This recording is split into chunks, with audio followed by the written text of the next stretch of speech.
Halo teman-teman. Nah, di sini saya akan membuat video tentang pelaksanaan demokrasi di Indonesia. Mau tahu kayak gimana? Hayu. Sekarang saya akan jelasin materi pelaksanaan demokrasi di Indonesia. Nah, sebelum ke materi intinya, saya akan jelasin sedikit nih. Apa sih demokrasi itu? Nah, secara etimologis, demokrasi itu berasal dari bahasa Yunani, yaitu pertama demos, dan yang kedua kratos. Demos itu apa sih? Nah, demos itu artinya tuh rakyat. Nah, dan kratos itu artinya pemerintahan.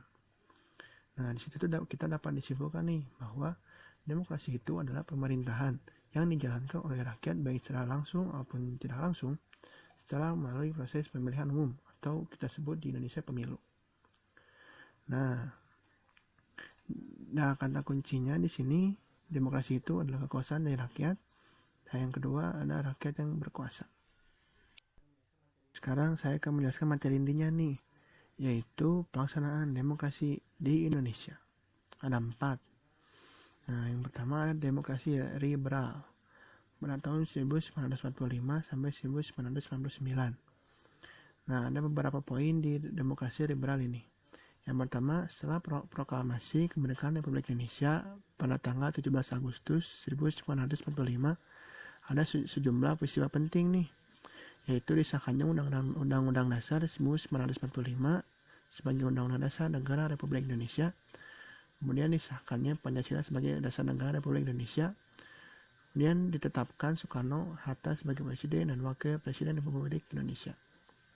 Nah, yang kedua, pada tanggal 3 November 1945 keluar maklumat yang memperbolehkan membentuk multipartai. Yang kedua, ada demokrasi terpimpin atau disebut juga Orde Lama pada tahun 1959 sampai 1965. Nah, ada beberapa poin nih di demokrasi terpimpin ini. Yang pertama, diawali dengan keluarnya Dekret Presiden 5 Juli 1959 yang berisi usul pembubaran konstituante, berlakunya kembali Undang-Undang Dasar 1945 dan pembentukan MPRS dan DPHS dalam waktu sesingkat-singkatnya. Yang kedua, ada pemerintahan Orde Lama beserta demokrasi terpimpinnya jatuh setelah pemberontakan G30 SPKI di tahun 1965. Diikuti juga dengan krisis ekonomi yang cukup parah. Yang ketiga, ada Orde Baru pada tahun 1966 sampai 1998. Nah, ada poin-poin penting di Orde Baru ini.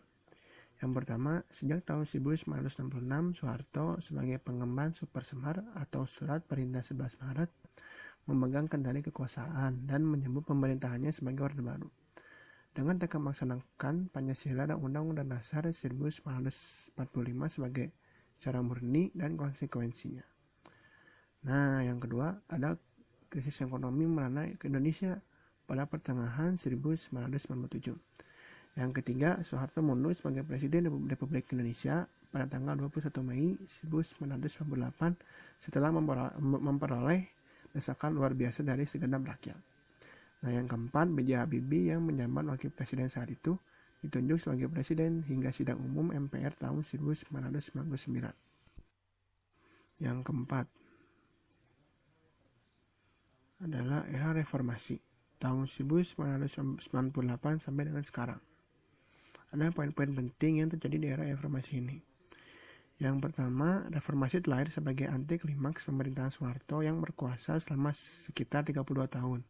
Namun belakangan diketahui banyak melakukan pelanggaran HAM serta merakit KKN, yaitu korupsi, kolusi, dan nepotisme. Nah, yang kedua, kepemimpinan Habibie tak mendapat dukungan sosial politik dari sebagian besar rakyat.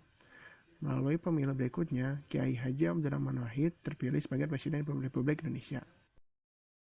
Itu tadi penjelasan tentang pelaksanaan demokrasi Indonesia. Semoga bermanfaat buat kalian semua. Terima kasih yang sudah menonton. Sampai jumpa di video selanjutnya.